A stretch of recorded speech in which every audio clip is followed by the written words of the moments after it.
नमस्कार। The deep dive में आपका स्वागत है। यह हमारी भारत के इतिहास श्रृंखला की 55वीं कड़ी है। आज हम दक्षिण भारतीय इतिहास के एक बहुत ही महत्वपूर्ण और कह सकते हैं प्रभावशाली अध्याय पर बात करने वाले हैं, पल्लव राजवंश। लगभग 6वीं शताब्दी से लेकर 9वीं शताब्दी के अंत तक इन्होंने न केवल एक बड़े इलाके पर शासन किया, बल्कि कला, संस्कृति और खास तौर पर वास्तुकला पर अपनी एक गहरी छाप छोड़ी। और हाँ, ये चर्चा खास तौर पर उन श्रोताओं के लिए तैयार की गई है जो सरकारी परीक्षाओं की तैयारी कर रहे हैं।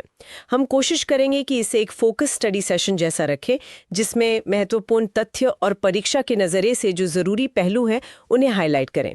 तो आप साथ साथ नोट्स भी बना सकते हैं। बिल्कुल।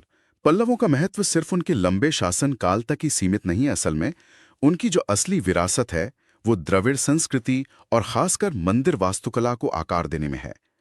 देखिए, जब सातवाहन साम्राज्य का पतन हुआ तो दक्षिण भारत में एक तरह का राजनीतिक शून्य सा आ गया था। उसे भरने में पल्लवों ने बहुत अहम भूमिका निभाई और कांचीपुरम को उन्होंने अपनी राजधानी बनाया। कांचीपुरम, हाँ। जी, जो जल्द ही शिक्षा, संस्कृति और व्यापार का एक बहुत बड़ा एक जगमगाता हुआ केंद्र बन गया। और ये भी महत्वपूर्ण है कि समुद्री व्यापार के जरिए उन्होंने दक्षिण पूर्व एशिया के साथ भी गहरे सांस्कृतिक संबंध बनाए। तो चलिए, सबसे पहले इनकी समय रेखा और इनका जो भौगोलिक विस्तार था उसे थोड़ा समझते हैं। इनका मुख्य प्रभाव काल, जैसा आपने बताया, मोटी तौर पर 6वीं शताब्दी के बाद से लेकर 897 ईस्वी तक माना जाता है। हालांकि इनके शुरुआती निशान और भी पहले, मतलब करीब 275 ईस्वी से मिलने लगते हैं। इनका साम्राज्य मुख्य रूप से आज के तमिलनाडु, आंध्र प्रदेश और कर्नाटक के कुछ हिस्सों में फैला हुआ था और कांचीपुरम इनकी राजधानी थी। एनसीईआरटी की किताबों में भी इनका जिक्र मिलता है, खासकर सातवाहनों के बाद दक्षिण में जो राजवंश उभरे उनमें। उन्होंने और आगे बढ़ाया, नई ऊंचाइयों पर पहुंचाया। धार्मिक नजरिए से देखें तो वो काफी सहिष्णु थे। हालांकि मुख्य रूप से शैव और वैष्णव मतों को मानते थे और दक्षिण पूर्व एशिया में भारतीय लिपि, खासकर ग्रंथ लिपि से प्रभावित लिपियां और धार्मिक विचारों के प्रसार में भी उनकी भूमिका बहुत अहम रही है। इतिहासकारों ने क्या किया है कि अध्ययन की सुविधा के लिए पल्लवों को 2 चरणों में देखा है। एक तो प्रारंभिक पल्लव, जो लगभग 4वीं से 6वीं शताब्दी तक थे, और दूसरे बाद के या शाही पल्लव, जो लगभग 577 ईस्वी से 897 ईस्वी तक रहे और जिनका प्रभाव कहीं ज्यादा गहरा था। अच्छा, अब एक दिलचस्प सवाल पर आते हैं। ये पल्लव आखिर थे कौन? इनकी उत्पत्ति को लेकर मैंने पढ़ा है, काफी मतभेद है इतिहासकारों में। हाँ, ये बात सही है। इसमें कई थ्योरीज हैं। कुछ इन्हें विदेशी मूल का मानते हैं, जैसे ईरान के पार्थियन। कुछ संगम साहित्य के आधार पर इन्हें चोल राजकुमार और नाग राजकुमारी के वंशज बताते हैं। इलंद्रियन का संदर्भ आता है इसमें। ओह अच्छा। तो कुछ मानते हैं कि स्थानीय ही थे, तोंडे मंडलम क्षेत्र के ही थे। लेकिन अगर हम ऐतिहासिक साक्ष्यों पर, मतलब सबूतों पर ध्यान दें, तो शुरुआती दौर के शासकों में शिव स्कंद वर्मन का नाम आता है, लगभग 4वीं शताब्दी में, जिनके प्राकृत भाषा में जारी किए गए चार्टर मिले हैं। हाँ। लेकिन जिस शक्तिशाली पल्लव वंश को हम जानते हैं, उसका जो वास्तविक पुनरुत्थान है वो सिंह विष्णु ने किया, लगभग 575 से 600 ईस्वी के बीच। उन्होंने उस दौर में दक्षिण में उथल पुथल मचाने वाले कलबरों को हराया। ये बहुत महत्वपूर्ण है। हाँ, कलबरों का दमन। जी, निर्णायक रूप से हराया और चोलों से कांचीपुरम को वापस जीता। तो सही मायनों में सिंह विष्णु ही बाद के महान पल्लव साम्राज्य के संस्थापक माने जाते हैं। तो सिंह विष्णु ने मंच तैयार किया। चलिए, अब जो प्रमुख शासक हुए और उनकी जो उपलब्धियां रहीं, उनको जरा क्रम से देखते हैं और साथ ही ये भी समझने की कोशिश करते हैं कि परीक्षा के लिए क्या महत्वपूर्ण है, किस पर ध्यान देना है। तो शुरुआती शासकों में शिवस्कंद वर्मन का जिक्र किया आपने। इन्होंने अपने राज्य का विस्तार किया और अश्वमेध जैसे वैदिक यज्ञ किए। यह अश्वमेध यज्ञ उस समय काफी महत्वपूर्ण माना जाता था, है ना? हाँ बिल्कुल। ये राजा की संप्रभुता और उसकी बढ़ती शक्ति का प्रतीक था। उनके शिलालेख, जैसे हैरतगल्ली प्लेट्स, वो प्राकृत भाषा में मिलते हैं। ये भी एक नोट करने वाली बात है। शुरुआती भाषा प्राकृत थी। सही। इसके बाद एक और महत्वपूर्ण कड़ी आती है, वो है विष्णुगोप का उल्लेख, लगभग 350 ईस्वी। इनका नाम गुप्त सम्राट समुद्रगुप्त के प्रसिद्ध इलाहाबाद स्तंभ शिलालेख में मिलता है। ओ, समुद्रगुप्त के शिलालेख में? जी हाँ, उन्हें दक्षिणापथ मौर्यों में गिना गया है, जिन्हें समुद्रगुप्त ने हराया था। इससे पता चलता है कि पल्लव उस समय के अखिल भारतीय राजनीतिक परिदृश्य से जुड़े हुए थे। ऐसा लगता है कि इनके समय कांची कुछ समय के लिए शायद पल्लवों के हाथ से निकल भी गया था। अच्छा, और फिर आते हैं सिंह विष्णु, लगभग 575 से 600 ईस्वी, जिन्होंने पल्लव शक्ति को फिर से स्थापित किया। जैसा आपने बताया, उन्होंने कलभरों का दमन किया, साथ ही चोलों और पांड्यों को भी हराया, कांची पर फिर से अधिकार किया और राज्य को उत्तर में कृष्णा नदी तक फैलाया।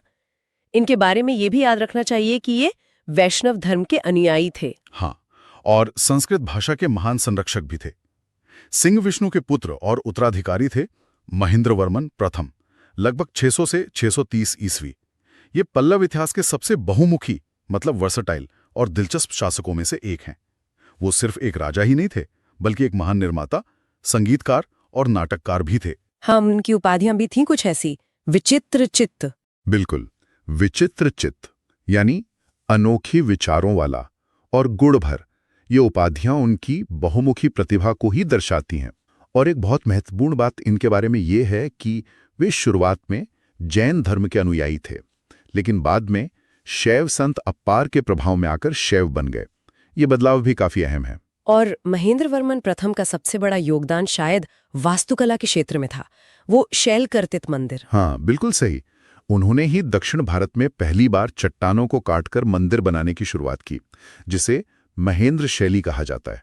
ये एक तरह का क्रांतिकारी बदलाव था। कैसे, मतलब क्या खास था इसमें? खास ये था कि पहली बार बिना ईंट, लकड़ी, धातु या गारे के सिर्फ कठोर चट्टानों को तराशकर विशाल मंदिर बनाए जा रहे थे। मंडगापट्टू शिलालेख में वे खुद गर्व से कहते हैं कि उन्होंने ये मंदिर बिना पारंपरिक सामग्री के बनवाया है। वाह! इसके अलावा उन्होंने संस्कृत में मत्तविलास प्रहसन नाम का एक प्रसिद्ध व्यंग्यात्मक नाटक भी लिखा। हाँ, ये नाम मैंने सुना है। ये भी परीक्षा के लिहाज से जरूरी है। जी हाँ, ये अक्सर पूछा जाता है।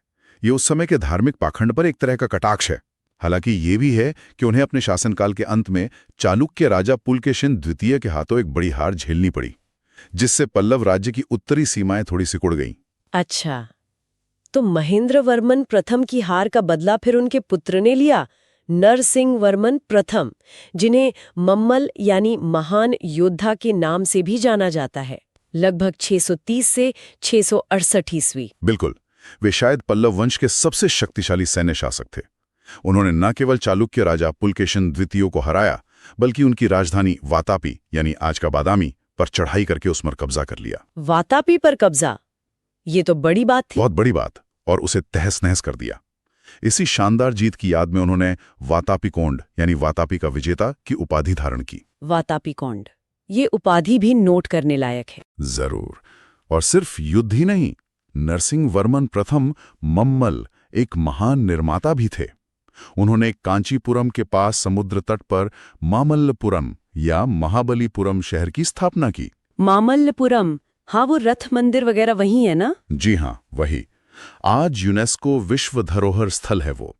वहां के प्रसिद्ध एकाश्म रथ, मतलब एक ही पत्थर से बने मंदिर, और कई मंडप यानी गुफा मंदिर उन्हीं के शासनकाल में बने।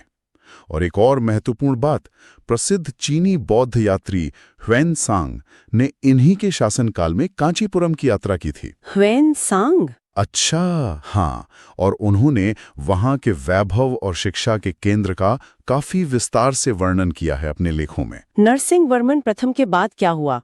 क्या पल्लव शक्ति वैसी ही बनी रही? उनके बाद महेंद्रवर्मन द्वितीय का शासन बहुत छोटा रहा और वो चालुक्यों से युद्ध में मारे गए। फिर परमेश्वर वर्मन प्रथम लगभग 695 ईस्वी ने सत्ता संभाली और चालुक्य राजा विक्रमादित्य प्रथम को हराकर पल्लव शक्ति को फिर से स्थापित करने की कोशिश की। वे भी शैव थे और कला वास्तुकला के संरक्षक बने रहे। इसके बाद एक और महत्वपूर्ण शासक का नाम आता है, नरसिंहवर्मन द्वितीय, लगभग 695 से 728 ईस्वी, जिन्हें राजसिंह के नाम से भी जाना जाता है। इनके शासनकाल की क्या खास बात थी? राजसिंह का काल जो था वो तुलनात्मक रूप से शांति का काल था।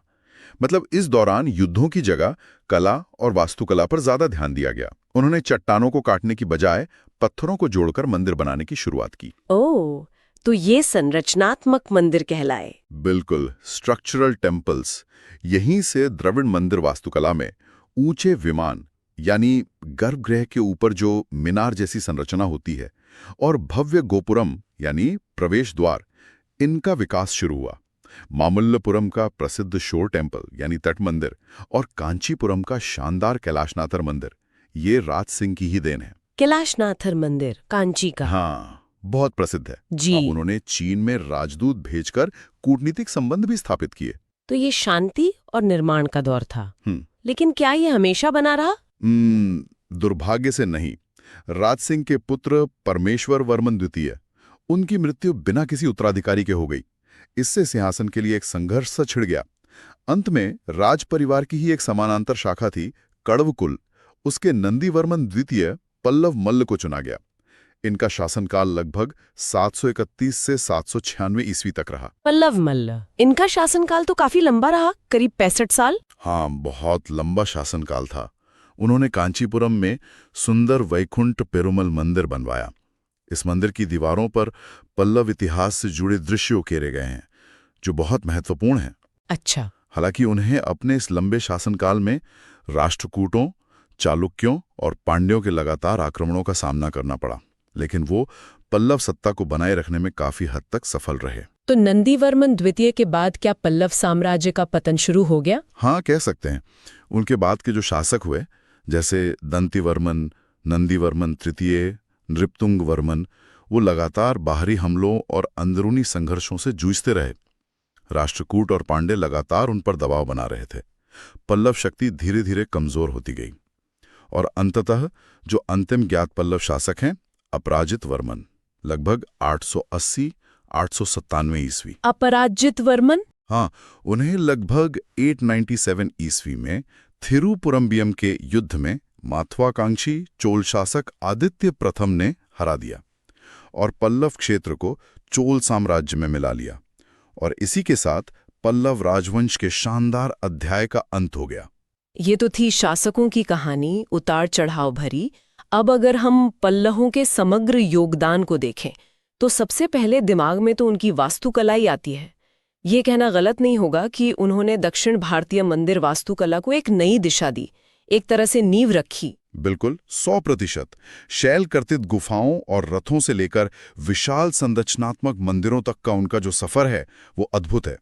मामल्लपुरम और कांचीपुरम के मंदिर आज भी उनकी स्थापत्य कला के बेहतरीन उदाहरण हैं, और इसका प्रभाव सिर्फ भारत तक ही सीमित नहीं रहा। श्रीलंका और दक्षिण पूर्व एशिया जैसे कंबोडिया, जावा, वहां की कला और वास्तुकला पर भी पल्लव शैली की गहरी छाप दिखती है। हाँ, ये बात तो है। साहित्य के क्षेत्र में भी देखें तो उन्होंने संस्कृत और तमिल दोनों को खूब बढ़ावा दिया। कांचीपुरम में घटिका नाम का एक प्रसिद्ध संस्कृत महाविद्यालय था। घटिका? जी, घटिका, जो दूर दूर से विद्वानों को आकर्षित करता था। कहते हैं कि कदम्ब वंश के संस्थापक मयूर शर्मन ने भी यही शिक्षा पाई थी। अच्छा, तो शिक्षा का भी बड़ा केंद्र था कांचीपुरम। बहुत बड़ा। प्रशासन के बारे में क्या कहेंगे? इतने बड़े साम्राज्य को वो चलाते कैसे थे? कोई खास व्यवस्था थी? हाँ, उन्होंने राज्य को प्रशासनिक इकाइयों में बांटा हुआ था, जैसे राष्ट्र, जो शायद प्रांत के बराबर होता होगा, और कोट्टम, जो जिले जैसी इकाई रही होगी। राजा की मदद के लिए मंत्रियों की एक परिषद होती थी, जिसे अमात्य मंडल कह सकते हैं, और ग्रामीण स्तर पर स्वायत्त सभाएं थी। सभाएं जैसे पंचायतें? हाँ, कुछ वैसा ही। और होती थी सामान्य गांवों की सभा, और सभा होती थी ब्राह्मणों को दान में दिए गए गांवों यानी ब्रह्मदेय गांवों की सभा। ये स्थानीय मामलों का प्रबंधन करती थी। अच्छा, अब जरा धर्म और समाज की बात करें। हमने सुना कि वे मुख्य रूप से हिंदू थे, पर सहिष्णु भी थे। हाँ, ज्यादातर पल्लव शासक या तो शिव के उपासक थे, मतलब शैव, या विष्णु के यानी वैष्णव। उन्होंने वैदिक यज्ञ किए, ब्राह्मणों को भूमि अनुदान दिए, जिन्हें ब्रह्मदेय कहा जाता था। लेकिन वो दूसरे धर्मों के प्रति भी सहिष्णु थे। जैसा हमने पहले जिक्र किया, ह्वेन-त्सांग ने कांची में कई बौद्ध मठ देखे थे, और महेंद्रवर्मन प्रथम खुद शुरुआत में जैन थे। हाँ, ये महत्वपूर्ण है। इसी दौर में दक्षिण भारत में भक्ति आंदोलन ने भी जोर पकड़ा। आलवार, जो विष्णु भक्त संत थे, और नैनार, जो शिव भक्त संत थे। इन कवियों ने तमिल भाषा में भक्ति साहित्य की रचना की, जिसे पल्लवों का संरक्षण मिला। भक्ति आंदोलन का उदय भी इसी समय हुआ। हाँ, और एक दिलचस्प परंपरा बोधि धर्म को भी पल्लव राजकुमार बताती है। कहते हैं उन्होंने चीन जाकर ध्यान यानी ज़ेन बौद्ध धर्म की शुरुआत की। हालांकि ये लोक परंपरा ज्यादा है। समाज में वर्ण व्यवस्था मौजूद थी। और कांचीपुरम शिक्षा का एक प्रमुख केंद्र था, जैसा हमने बात की। और अर्थव्यवस्था, जाहिर है इतने भव्य निर्माण और इतने युद्धों के लिए एक मजबूत अर्थव्यवस्था तो जरूरी रही होगी। निश्चित रूप से अर्थव्यवस्था का आधार तो कृषि ही था। पल्लवों ने सिंचाई व्यवस्था पर ध्यान दिया, तालाब बनवाए, नहरें बनवाईं। उपज का एक हिस्सा, आमतौर पर छठा हिस्सा, कर के रूप में लिया जाता था, जिसे करई कहते थे। करई? जी। इसके अलावा व्यापार भी उनकी आय का एक महत्वपूर्ण स्रोत था। मामल्लपुरम जैसे बंदरगाह शहर समुद्री व्यापार के बड़े केंद्र थे। किन देशों के साथ व्यापार होता था इनका? क्या कुछ खास चीजें थीं जो ये भेजते या मंगाते थे? उनके व्यापारिक संबंध रोम, चीन और खासकर दक्षिण पूर्व एशिया के देशों के साथ थे, जैसे कंबोडिया, वियतनाम, मलया प्रायद्वीप। वे यहां से मसाले, मोती, कीमती पत्थर और कपड़े वगैरह निर्यात करते थे, और बाहर से घोड़े, सोना और शायद रेशम जैसी चीजें आयात करते थे। घोड़े महत्वपूर्ण रहे होंगे ना सेना के लिए? हाँ, बिल्कुल। उन्होंने सोने और चांदी के सिक्के भी चलाए, जिन पर अक्सर बैल यानी नंदी जो शिव का वाहन है, या फिर शेर का चिन्ह और ग्रंथ लिपि में राजा का नाम अंकित होता था। अच्छा, तो हमने शासकों, उनकी कला, धर्म, समाज और अर्थव्यवस्था पर बात की। अंत में अगर हम उनके संघर्षों और कूटनीति को संक्षेप में देखें, क्या मुख्य प्रतिद्वंदी थे इनके? देखिए, उनका सबसे लंबा और सबसे कड़वा संघर्ष तो दक्कन के चालुक्यों के साथ चला, बादामी के चालुक्य। ये लगभग 2 सदियों तक चलता रहा। इस दौरान दोनों पक्षों ने एक दूसरे की राजधानियों पर कब्जा भी किया, जैसे नरसिंह वर्मन प्रथम ने वातापी जीता था। हाँ, वो तो था ही। दक्षिण में पांड्यों के साथ भी उनकी प्रतिद्वंद्विता थी, और अंततः उत्तर से उभरते चोलों ने ही उनका अंत किया। उन्होंने कदम और गंग जैसे छोटे राजवंशों को अपने अधीन भी रखा था। और कूटनीति, क्या सिर्फ युद्ध ही करते थे? नहीं, कूटनीति का भी सहारा लेते थे। उन्होंने चालुक्यों के खिलाफ समर्थन पाने के लिए गंग और कदम जैसे राजवंशों से वैवाहिक संबंध स्थापित किए थे।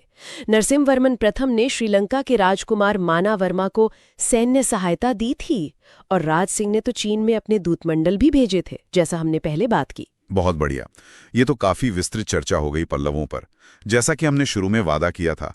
चलिए अब उन सबसे महत्वपूर्ण तथ्यों को जल्दी से दोहरा लेते हैं, जो परीक्षा की तैयारी और नोट्स बनाने के लिहाज से खास तौर पर याद रखनी चाहिए। जरूर। तो पल्लव राजवंश से जुड़े मुख्य तथ्य संक्षेप में इस प्रकार हैं। इन्हें ध्यान से सुनें और चाहें तो नोट कर लें। पहला, बाद के पल्लवों का संस्थापक या पुनरुद्धारक सिंह विष्णु, लगभग 575 से 600 ईस्वी, जिन्होंने कलभरों को हराया। दूसरा, प्रमुख शासक और उनके मुख्य योगदान महेंद्र वर्मन प्रथम, लगभग 600 से 630। इन्होंने शैल कर्तित यानी रॉक कट वास्तुकला की शुरुआत की, मत्तविलास प्रहसन नाटक लिखा, उपाधियां विचित्रचित, गुणभर, ये जरूर याद रखें। नरसिंह वर्मन प्रथम मम्मल, लगभग 630 से 668। इन्होंने चालुक्य पुलकेशिन द्वितीय को हराया, वातापीकोंड की उपाधि ली, मामल्लपुरम या महाबलीपुरम के अधिकांश रथों और मंडपों का निर्माण करवाया। हाँ, मम्मल और वातापीकोंड के दोनों जरूरी हैं। बिल्कुल। नरसिंह वर्मन द्वितीय, राज सिंह, लगभग 695 to 728, इन्होंने संरचनात्मक मंदिरों का निर्माण शुरू किया।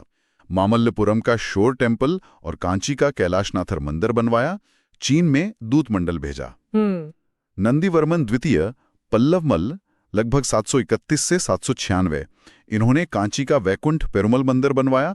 इनका शासनकाल काफी लंबा था। तीसरा, राजधानी कांचीपुरम, ये एक प्रमुख मंदिर नगरी थी और शिक्षा का महान केंद्र भी। यहीं घटिका नामक महाविद्यालय स्थित था। चौथा, वास्तुकला, इन्होंने द्रविड़ शैली के विकास में अग्रणी भूमिका निभाई। शैल कर्तित से संरचनात्मक मंदिरों तक का सफर तय किया। प्रमुख स्थल मामल्लपुरम, यूनेस्को विश्व धरोहर, और कांचीपुरम के मंदिर। पांचवां, साहित्य, संस्कृत और तमिल दोनों भाषाओं को संरक्षण दिया। प्रमुख लेखक जो इनके काल से जुड़े हैं, भारवी, किरातार्जुनीय और दंडिन, दशकुमार चरित। और हाँ, महेंद्र वर्मन प्रथम का मत्तविलास प्रहसन। भारवी और दंडिन, ठीक है। छठा, धर्म, मुख्य रूप से हिंदू थे, शैव और वैष्णव, लेकिन बौद्ध और जैन धर्म के प्रति भी सहिष्णुता दिखाई। भक्ति आंदोलन को समर्थन मिला। सातवां, प्रमुख संघर्ष, बादामी के चालुक्यों के साथ इनकी लंबी प्रतिद्वंदिता चली। आठवां, राजवंश का अंत, अंतिम शासक अपराजित वर्मन को चोल राजा आदित्य प्रथम ने लगभग 897 ईस्वी में थिरुपुरम्बियम के युद्ध में हराया। और 9वां महत्वपूर्ण विदेशी यात्री चीनी यात्री शुएनजांग ने नरसिंहवर्मन प्रथम मम्मल्ल के शासनकाल में कांचीपुरम की यात्रा की। बहुत खूब।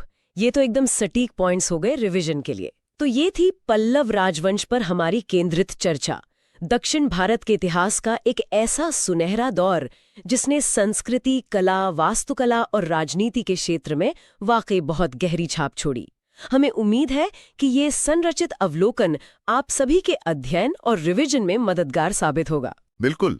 पल्लवों ने वास्तव में एक ऐसी नींव रखी जिस पर बाद के महान दक्षिण भारतीय साम्राज्यों, खासकर चोलों ने अपनी शानदार इमारत खड़ी की। जाते जाते श्रोताओं के लिए एक विचारणीय प्रश्न छोड़ते हैं। पल्लवों के समुद्री व्यापार और सांस्कृतिक आदान प्रदान ने दक्षिण पूर्व एशिया के राज्यों की पहचान को सिर्फ लिपियों और वास्तुकला से परे, मतलब सामाजिक और धार्मिक संरचनाओं के स्तर पर और किन तरीकों से प्रभावित किया होगा, इस पर सोचिएगा जरूर। का ये 55वां भाग समाप्त होता है। यदि श्रोता संपूर्ण इतिहास और राजनीति श्रृंखला का अन्वेषण करना चाहते हैं तो वे हमारे चैनल पर संबंधित प्लेलिस्ट देख सकते हैं। अगर आपको ये सत्र उपयोगी लगा तो कृपया इसे अपने दोस्तों और सहपाठियों के साथ साझा करें। ऐसी और ज्ञानवर्धक चर्चाओं के लिए हमारे चैनल को सब्सक्राइब करना ना भूलें और हमें अपनी प्रतिक्रिया कमेंट्स या लाइक के जरिए जरूर बताएं। आपकी प्रतिक्रिया हमें इस तरह की और सामग्री लाने के लिए प्रोत्साहित करती है। अगली बार फिर मिलेंगे। धन्यवाद।